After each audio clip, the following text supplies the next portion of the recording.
कल्पना कीजिए, स्वर्ग का राजा, देवताओं का अधिपति, जिसके एक आदेश से बादल बरसते हैं, बिजली चमकती है, और उसके सामने एक नन्ही सी चींटी, इतनी छोटी कि शायद आप उसे देख भी ना पाएं।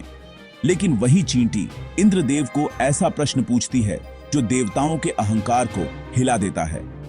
क्या सच में शक्ति का अर्थ केवल ऊंचा पद और बल है, या फिर जीवन की असली समझ कहीं और छुपी है?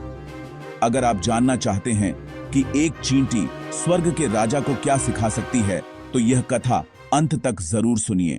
नमस्कार दोस्तों, कथा तरुवर चैनल में आपका स्वागत है। मेरा नाम अमित है। यहाँ हम सिर्फ कहानियां नहीं सुनाते, बल्कि उनके पीछे छिपे विचार, भावनाएं और सच को समझते हैं। इस चैनल पर आपको मिलेंगी लोगों के जीवन की सच्ची घटनाएं, मशहूर हस्तियों की अनसुनी बातें, प्राचीन मंदिरों के रहस्य, किलों की वीर गाथाएं, पवित्र नदियों और पुराने शहरों की जीवंत कहानियां। तो आइए एक नई कहानी शुरू करते हैं। तैयार हैं? चलिए शुरू करते हैं। स्वर्गलोक में उस दिन बड़ा उत्सव था। देवराज इंद्र अपने ऐरावत हाथी पर विराजमान थे। अप्सराएं नृत्य कर रही थीं। देवगण उनकी प्रशंसा में स्तुति गा रहे थे।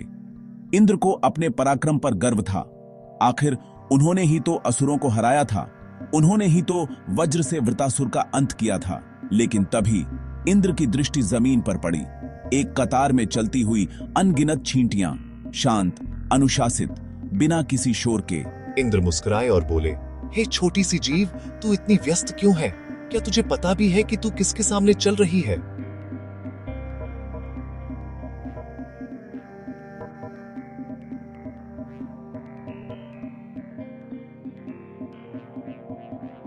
और बिना डर के बोली, मैं जानती हूँ आप कौन हैं देवराज, और आप भी जानते हैं कि यह स्थान स्थायी नहीं है।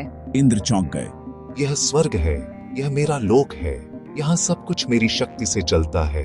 चींटी हल्के से मुस्कुराई। देवराज, आपसे पहले भी अनगिनत इंद्र हुए हैं और आपके बाद भी होंगे। बस यहीं से कहानी मोड़ लेती है। क्या आपने कभी सोचा है कि जिस पद को हम जीवन की सबसे ऊंची उपलब्धि मानते हैं, वह भी अस्थायी हो सकता है? इंद्र का स्वर कठोर हो गया। तुम क्या कहना चाहती हो? चींटी बोली, जिस तरह मैं अपने समूह के साथ बिना अहंकार के काम करती हूँ, उसी तरह ब्रह्मांड भी चलता है। आप आज इंद्र हैं, कल कोई और होगा, लेकिन कर्म वह हमेशा रहता है। अब जरा रुकिए।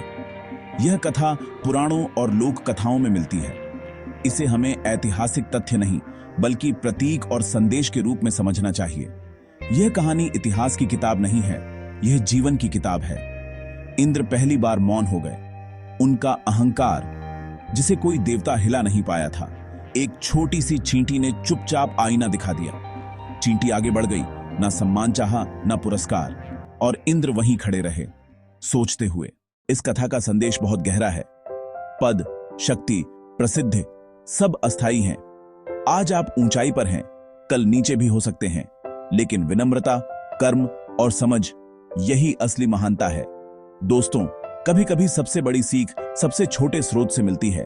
अगर आपको यह कहानी सोचने पर मजबूर करती है, अगर इसने आपके भीतर कुछ छुआ है, तो इस वीडियो को लाइक कीजिए, कथा तरुवर चैनल को सब्सक्राइब कीजिए और इसे अपने दोस्तों और परिवार के साथ शेयर कीजिए, क्योंकि हो सकता है किसी और को भी आज एक चींटी की जरूरत हो। हम फिर मिलेंगे एक नई कहानी के साथ। तब तक के लिए सोचते रहिए, सीखते रहिए